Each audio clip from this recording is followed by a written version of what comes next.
Video Lebaran. Assalamualaikum. Waalaikumsalam. Hari ini kita mau sholat Idul Fitri di Elenstede. Ya, hari ini hari 1 Syawal. Sebelumnya kami mengucapkan taqabbalallahu minna wa minkum, syamana wa siyamakum, ja'alana Allah minal aidin wal faizin. Semoga Allah menerima amal ibadah kita di bulan Ramadan dan di bulan puasa, dan semoga semangat Ramadan masih ada di dalam diri kita untuk menghadapi bulan-bulan selanjutnya. Amin. Sekarang ini jam 7:30 pagi lebih. Jadi rencana kita mau sholat Idul Fitri bersama teman-teman Indonesia lain yang di Amsterdam Kampus VU. Karena kita nggak ada itu ya. Sebenarnya ada, cuma terbatas banget kalau misalnya kita mau ikut sholat Id berjamaah. Ada kuotanya dan harus booking. Jadi akhirnya kita memutuskan untuk bikin jamaah sendiri karena kita lumayan banyak ya, lebih dari 10 orang. Yep. Sekitar 10 orang. Jadi nanti lihat bagaimana kita membuka jamaah sendiri. Tuh, dan kita perjalanan ke sana ini jalan kaki dulu, terus naik metro ya. Metro atau bis. Sampai jumpa. Ini nanti jadi hotipnya. Sudah siap Pak materinya? Udah dibawa belum materinya? Bismillah. Bismillah. Bismillah ya.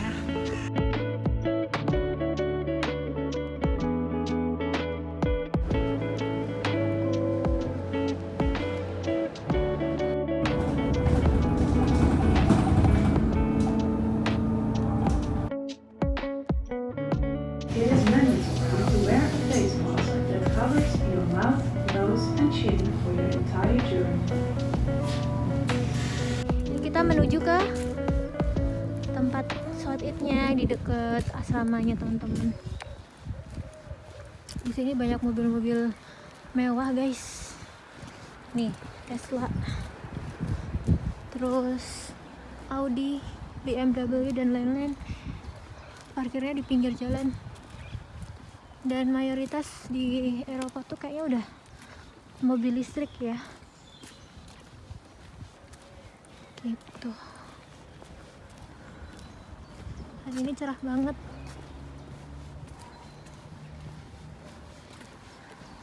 Dandelion. Kita jalan kaki. Ini rumahnya orang-orang sini. Modelnya begini. Ini di luar kayaknya 8 derajat ada nggak sih? 8 apa 10 ya? Ini di atas nih. Iya. Tapi alhamdulillah cuacanya cerah banget. Udaranya bersih dan sepi banget di sini. Oke, sampai jumpa nanti saat kita sudah sampai tempatnya.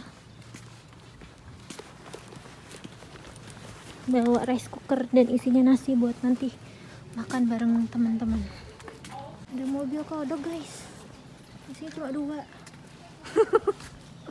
Terus itu ada emak-emak. Dia boncain anaknya di depan gitu kayak becak. Tempat sampahnya udah terpisah ya. Di seberang sana. Seberang jembatan tempatnya. Di sini kita walaupun di kota itu masih asri banget ya. Jadi tamannya banyak. Orang-orang di sini pada olahraga, burung-burung, tanaman-tanaman. Bisa hidup berdampingan dengan kota. Di sana itu Amstel Park. Jadi emang taman untuk orang santai-santai, istirahat. Nah, ini kalau lurus itu biasanya orang-orang pada jalan atau sepedaan. Sampai sana.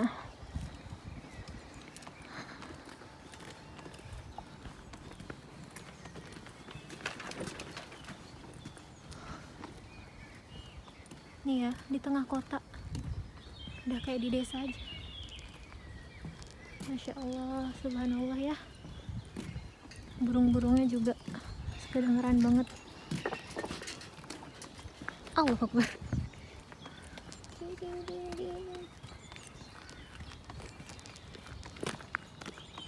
area dormitory atau asrama mahasiswa, jadi banyak banget gedungnya. Ada yang ini Green Tower namanya, jadi beda-beda nama gedungnya.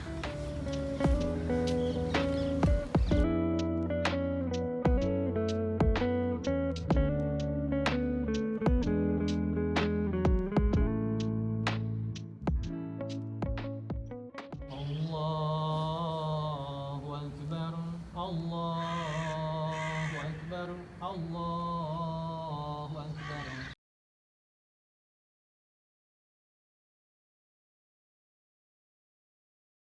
Bismillahilladzi anzala sakinata fi qulubil mu'minin liyazdadu imanan ma'a imanihim alladzi arsala rasulahu bil huda wa dinil haqq liyudhhirahu 'ala ad-dini kullihi wa kafaa billahi shahida. Qala Allah ta'ala fi kitabihil karim, a'udzu billahi minasyaitonir rajim, bismillahirrahmanirrahim. Innamal mu'minuna ikhwah faslihu baina akhawaykum wattaqullaha innallaha la'allakum turhamun. Wa qala fil ayatil akhar, ittaqullaha haqqa tuqatih wa la tamutunna illa wa antum muslimun. Nah, jadi mengapa kita harus membela dan mendoakan mereka, saudara-saudara? Karena mereka, Baitul Maqdis ini atau Al-Quds ini memiliki keutamaan. Keutamaan yang pertama adalah bahwa Al-Quds ini adalah kiblat kita yang pertama. Jadi sebelum kota Mekah dibebaskan oleh Rasulullah, maka kemudian kiblat umat muslim itu yang pertama ada di Masjidil Aqsa. Mengapa kemudian Ka'bah tidak dijadikan kiblat? Karena saat itu di dalam Ka'bah itu masih banyak berhala-berhala. Maka kemudian sampai Fathu Mekah, sampai pembebasan kota Mekah, kiblat umat muslim itu ada di Masjidil Aqsa. Itu yang pertama. Kiblat kita yang pertama ada di Al-Quds. Yang kemudian yang kedua, Masjidil Aqsa adalah masjid yang dibangun kedua setelah Masjidil Haram. Jadi Masjidil Haram dibangun oleh Nabi Ibrahim, Masjidil Aqsa itu dibangun oleh Nabi Yakub, kemudian direnovasi oleh Nabi Daud dan disempurnakan atau diindahkan begitu oleh Nabi Sulaiman. Jadi tempat yang kemudian memiliki sejarah rasul-rasul, atau banyak rasul-rasul diturunkan di sana. Ya, kemudian kita perlu untuk senantiasa mendoakan dan berdoa atas keamanan dan kemenangannya. Kemudian keutamaan yang ketiga adalah bahwa Masjidil Aqsa ini adalah salah satu lokasi yang kemudian menjadi tempat Isra Mi'raj begitu. Jadi sebelum Rasulullah dinaikkan ke Sidratul Muntaha, Rasulullah sempat dititipkan begitu di Masjidil Aqsa. Kemudian keutamaan yang keempat adalah bahwa Masjidil Aqsa atau Palestina ini adalah tempat di mana banyak nabi-nabi diutus begitu. Banyak nabi-nabi yang diutus kepada Bani Israil saat itu. Ada Nabi Yakub, ada Nabi Daud tadi, ada Nabi Sulaiman, ada Nabi Isa, ada Nabi Musa dan beberapa nabi-nabi itu banyak yang kemudian diturunkan kepada Bani Israil. Dan yang terakhir utamanya adalah bahwa ketika kita sholat di Masjidil Aqsa itu sama seperti di Masjid Nabawi dan juga Masjidil Haram. Sholat di Masjidil Aqsa itu memiliki fadilah atau keutamaan yang berbeda dengan apabila kita sholat di masjid yang lain. Maka kemudian sekali lagi mohon, apabila kita mungkin secara fisik masih belum bisa membantu secara langsung, maka kemudian kita langitkan doa-doa terbaik, karena salah satu senjata terbaik umat muslim adalah doa. Maka kemudian kita doakan yang terbaik agar kemudian Palestina ini bisa segera menemui titik temu dengan kemenangan dan kedamaian begitu. Allahu Akbar, Allahu Akbar, Allahu Akbar, walillahil hamd. Jamaah salat Idul Fitri yang berbahagia, setelah kemudian 1 bulan kita menjalankan bulan puasa, maka kemudian kita akan memasuki bulan Syawal dan bulan-bulan seterusnya gitu. Jadi bagaimana kiat-kiat agar kemudian kita bisa menjaga semangat gitu di bulan Ramadan, karena pada dasarnya bulan Ramadan itu ujiannya bukan di bulan Ramadan, saudara-saudariku sekalian.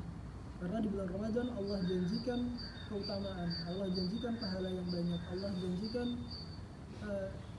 ganjaran yang berbeda dari bulan yang lainnya. Maka kemudian ketika umat muslim banyak membaca Quran, kemudian umat muslim banyak melakukan sholat sunnah dan sholat malam, umat muslim melaksanakan puasa, dan umat muslim banyak melakukan amalan-amalan kebaikan, maka itu bisa jadi hal yang wajar, karena bulan Ramadan sekali lagi adalah bulan di mana Allah janjikan ganjaran yang berbeda dengan bulan yang lain. Tapi sekali lagi ujiannya bukan di bulan Ramadan, saudara-saudari sekalian.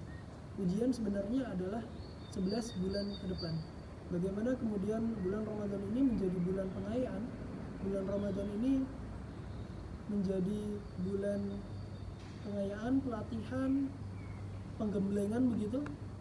Kita setiap hari dibiasakan untuk melakukan amalan-amalan baik. Setiap malam Mbak Vika ngopiak gitu, saja mengejar-ngejar gitu ya, supaya kita bisa tilawah bersama gitu. Tapi apakah kemudian 11 bulan ke depan kita masih bisa melaksanakan amalan-amalan baik seperti pada bulan Ramadan ini? Nah, inilah ujian sebenarnya, saudara-saudariku sekalian. Semoga Allah senantiasa memberikan tadi ya kita ketakwaan, keimanan, dan kekuatan begitu, sehingga kita bisa menjadi seorang muslim yang berkualitas sama seperti ketika kita di bulan Ramadan. Sebelum ditutup, maka kemudian mari kita berdoa. Sebelum berdoa, Allah yuhibbut tawabin wa yuhibbul mutatahhirin. Allah mencintai, sesungguhnya Allah mencintai orang-orang yang membersihkan diri dan bertaubat. Kita beristighfar 3 kali. Astaghfirullahaladzim, astaghfirullahaladzim, astaghfirullahaladzim.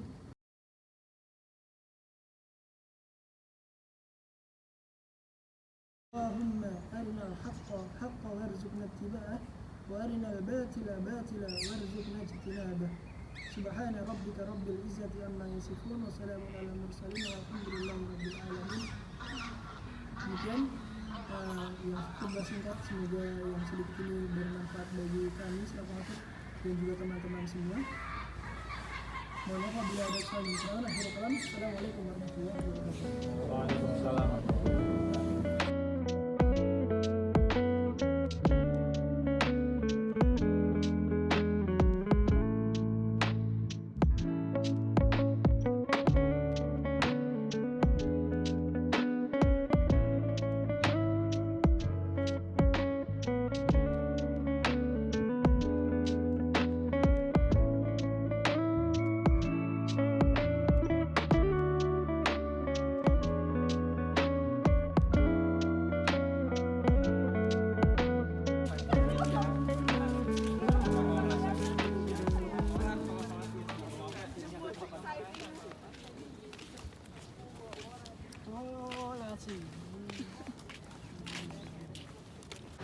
Ke dapur. Kita lihat yang lagi masak opor. Baunya sangat Mana udah? Ini aku potong-potong. Ayam. Bikin opor.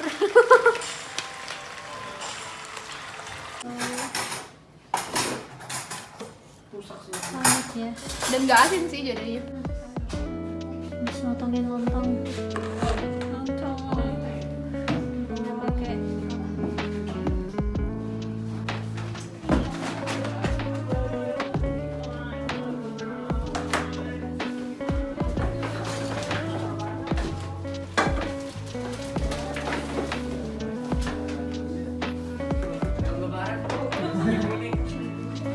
Ju, wifi apa Ju? Wifi. Dulu sih bisa.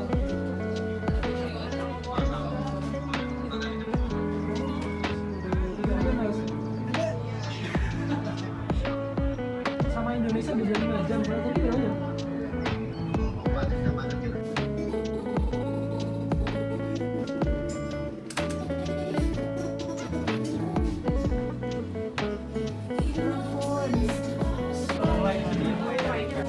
Apa lagi fotoin makan.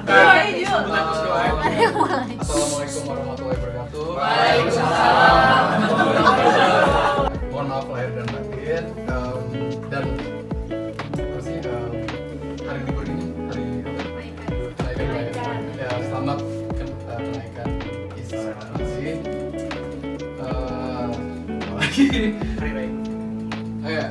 selamat hari raya Idul Fitri. Ayo makan.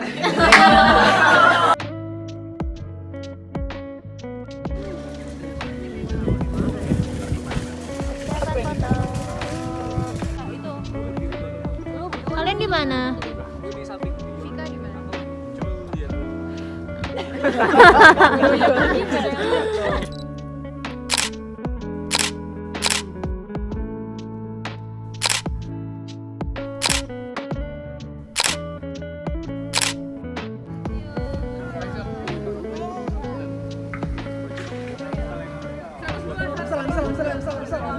Alhamdulillah. Alhamdulillah. Ini cahayanya kok terang banget ya? Backlight Gitu aja deh. Soalnya backlight ya, say. Nah gini. Ya ulang. Assalamualaikum. Waalaikumsalam. Udah selesai makan-makan, sholat id. Alhamdulillah sudah makan, sudah kenyang, sudah silaturahim. Tadi ada yang dari Wageningen ya? Heeh. Dari Wageningen. Ketemu teman-teman baru juga, jadi nambah kenalan, silaturahmi. Terus enak-enak banget teman-teman kita masaknya. Aku jago masaknya. Nggak kerasa banget kok lagi lebaran. Terima kasih teman-teman. Dan di Lenstede. Gimana? Allah minal aidin wal faizin. Gimana rasanya lebaran jauh dari keluarga dan di luar negeri ya? Syukuri, dinikmati. Alhamdulillah masih bisa membuat suasana lebaran kita sendiri ya. Walaupun jauh dari rumah, terus nggak ada sholat id. Alhamdulillah tadi bisa sholat id dengan nyaman, dengan tenang. Semoga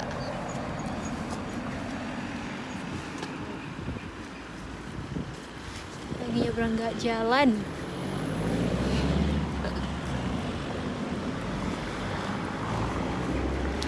Dan alhamdulillah banget hari ini cuacanya benar-benar dari pagi sampai sekarang ini sekitar jam 4 sore masih cerah banget, tidak terlalu panas atau terlalu dingin.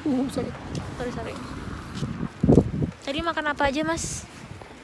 Banyak deh, daging, opor, daging, Opor ayam, nasi.